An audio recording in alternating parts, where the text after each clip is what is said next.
Welcome to Kenton's videos. Enjoy the video. Start by making a stable custard.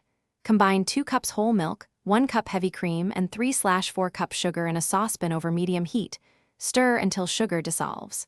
Whisk 4 large egg yolks in a bowl. Temper the yolks by slowly whisking in 1 cup of the hot milk mixture, then return the blended mix to the pan. Cook gently, stirring, until the custard reaches 175 degrees F, 80 degrees C, and coats the back of a spoon. Strain into a bowl and cool to room temperature before chilling. Flavor the cooled custard by stirring in 1 teaspoon vanilla extract or 1/2 cup mashed fruit, chocolate, or puree. You can also add 2 tablespoons cocoa powder or 3 tablespoons liqueur. Cover and chill the base at least 4 hours, ideally overnight, to stabilize fat and improve body. When cold, pour into your ice cream maker and churn according to manufacturer instructions, usually about 20-30 minutes, until it reaches a soft serve consistency.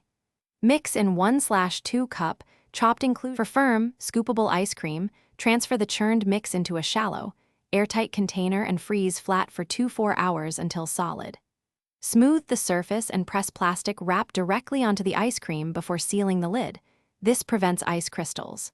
To serve, let the container sit at room temperature for 5-10 minutes to soften slightly, then use a warm scoop for clean rounds. Store in the freezer up to 2 weeks. Label with date and avoid repeated thawing to preserve texture and flavor.